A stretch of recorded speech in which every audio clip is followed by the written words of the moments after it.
Let's talk about the Lakers and the Timberwolves. The Lakers in a bit of a hole now after going down 3-1 against Minnesota. Anthony Edwards just having himself a fun time in this series, talking ish to LeBron and to Luka Doncic and anybody else that's within earshot. It was interesting. You called this season found money for Houston. And I think you're right. I think when you're a team that didn't go to the playoffs last year, won 50 games, made the 2 seed, it is kind of found money. The Lakers came into this postseason with higher expectations because of how they finished the season. They beat Houston twice. They beat Oklahoma City once. Could have beaten them a second time. A great finish to the year. But is this, in a way, found money for them at all? Do we look at this season as saying, would it be, if they go out in 5 games, like how much criticism, how much disappointment would you have in the way the Lakers season ends?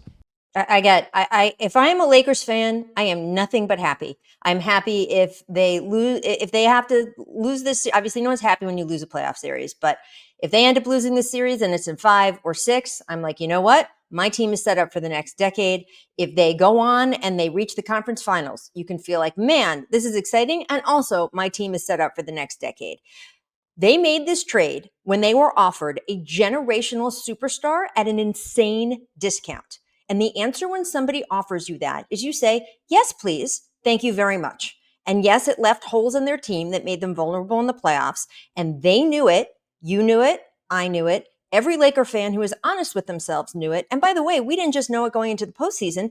We knew it the day the trade deadline passed. I was in the room, I don't know if you were, when Rob Pelinka gave his press conference when Luka Doncic was introduced and they had rescinded the Mark Williams trade. And he said in the moment, now we know we have some holes with this. We will take the opportunity in the summer to build around Luka in the way he deserves to be built around. And that is what they will be able to do. And by the way, because they got offered Luka Doncic in one of the most insane discounts in NBA history, they still have assets to go and build around him right now.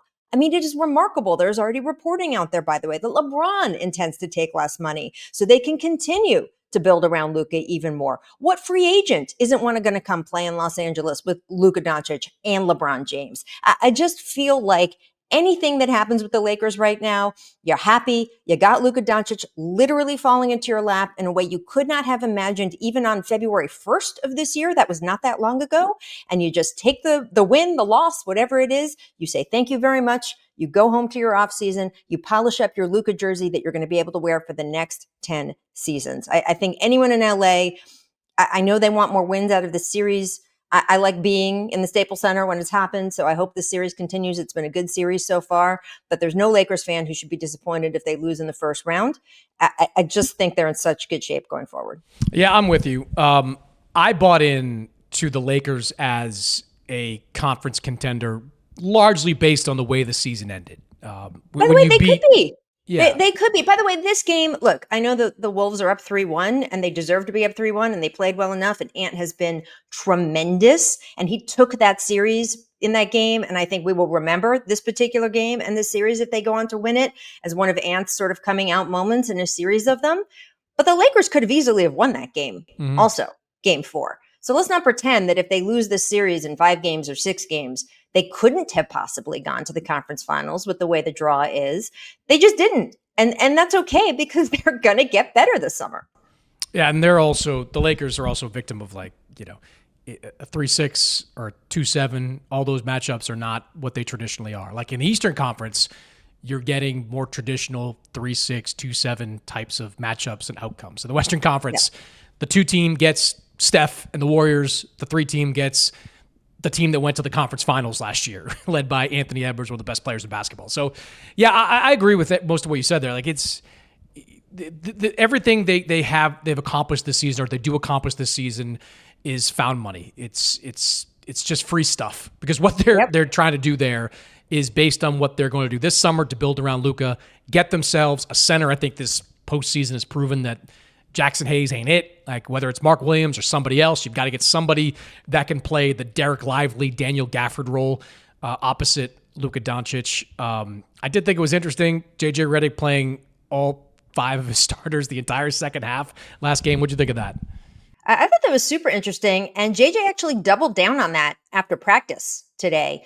He was asked about it. Obviously, he went and he said he didn't notice any fatigue on guys on film in the second half. I'm not sure how you can definitively mark that. We all know what look like tired shots and what don't, but I thought it was very unusual. I'm curious if JJ ever does something like that again in the first round of a playoff series. He is, as we have noted many times, this is the first time he is ever going through this. JJ is notoriously intense. I mean, he told me at the beginning of this series, he was watching Wolves versus Utah Jazz film. There is no reason to be watching Wolves versus Utah Jazz film to prepare for Wolves Lakers.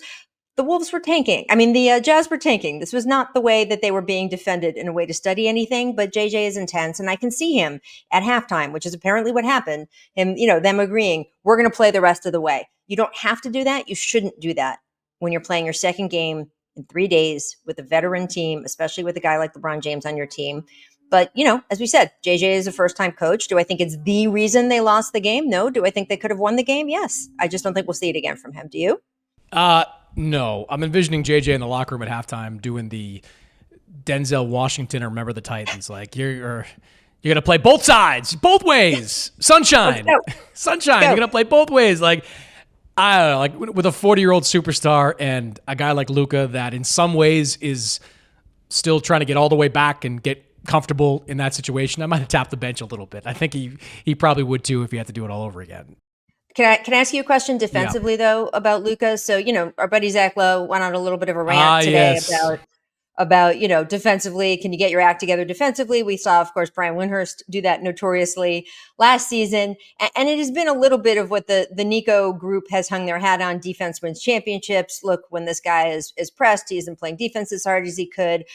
Again, I will echo, by the way, what Zach said. Zach was in no way saying, aha, Dallas was right to make this trade. Nobody thinks Dallas was right to make that trade, especially for what they made the trade for. So no one is relitigating that trade. But I am curious if this is who Luka is. I'm going to take the tack of, I'm not going to try to change Luka Doncic.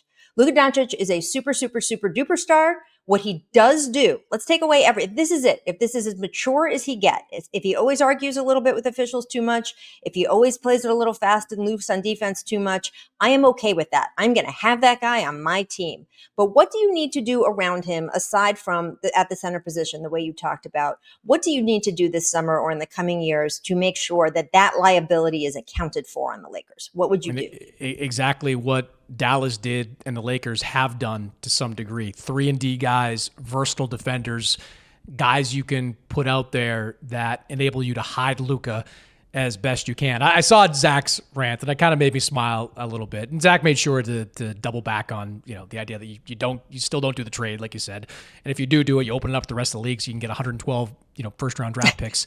Yes. I also saw your friend DeMarcus Cousins kind of join the parade a little bit too. Like he was kind of saying like, isn't that what Nico said? Well, yeah, let's not go there. Like again, this version of the Lakers is not the version that may ultimately win a championship. That's going to be a version that is built around the talents of Luka Doncic, and you need PJ Washington types, bringing those guys in that can, cover up some of his issues. I will say this, his problems are far more often attributable to a lack of effort than a lack of technique or a lack of skill.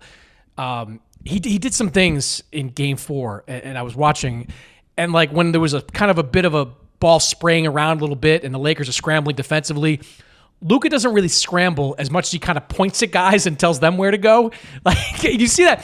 It makes me think back to the days of playing pickup basketball, right? Like where it's like, I've been that guy where it's like, hey, out there, he's out there, he's going to be open 3. He's open. Luka does that. Watch him. He does that a lot. And that's a sign of a lack of effort on the defensive end.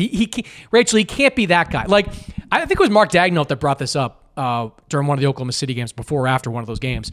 Like, the Lakers they have some minus defenders, Luka being one of them, but all these guys are big. Like, Luka's big. He's 6'7", 250, whatever you might want to call him. Like he's a big guy, big, strong guy. Like he needs to play to those strengths. And he can be a serviceable, average defensive player. That's all you really need him to be. But when he's being that guy that's sort of standing there getting blown by and during scrums pointing at, Dorian Finney-Smith to go run out to the corner to defend a Jaden McDaniels 3. Like, that's not going to win anything. You're not going to win anything playing that brand of basketball. I agree. I think we have seen him put forth more effort at times. I hope that he matures and continues to develop into the kind of player that does that more consistency, maybe even gasp all the time. However, he is 26 years old. He is incredibly good at so many other things that he's not a finished product yet. I know we like to say in the NBA, been in the league 7 years, you are what you are, but he's not. And second of all, if this turns out to be all that Luka ever is, if he never gets better at this, I would like to personally volunteer to take him on my basketball team. If you guys don't want him, that's fine. You can get rid of him to me, and I will give you $1. And please give me Luka Doncic back. Thank you very much. I'm sure that his teammates on that team would be thrilled to have him. I'm trying to think of an example. Tatum's the wrong example because I think Tatum is a naturally better defensive player, but he's someone that got better over time. The Nuggets weren't a great defensive team, and by the time they won a championship, Jokic had become a serviceable defensive player. I think that's where Luka's got to get. To be a champion, you've got to at least be serviceable on that end. You can't be getting smoked every time out. Also, maturity, emotional maturity, does not follow a schedule. I know we like to point at different tempos, third year in the NBA, this year in the NBA. And that's really more in terms of physical skills. How much time have you spent with NBA level coaches? How much game experience do you have, et cetera? When we are talking about effort, we are talking about emotional focus, maturity.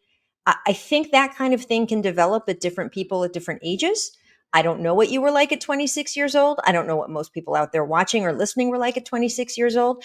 I got a lot more emotionally mature and buckled down between the ages of 26 and 30. I wouldn't be surprised if he does too. Development like that is something that can happen and click in at any age. And it's okay. It's okay if it doesn't come for him at the exact same rate as everything else has come early and quickly. And it's such a skill level. We've barely ever seen it before in the NBA. And I just think you have to allow that this kid is not yet perfect, nor does he have to be perfect and might not ever get to be perfect. He might never be a top 10 player of all time. He might never be a top 20 player of all time. I would still take him on my team and build around him and have that privilege for the next decade. Thank you very much. 26, I was single, living with 3 guys in New York City. I had the emotional maturity of a German Shepherd at that point. There you go. So yes, there is a lot. Are you pointing at people? Because that's what Luka's doing at 26. There's a high ceiling then, if that's the case.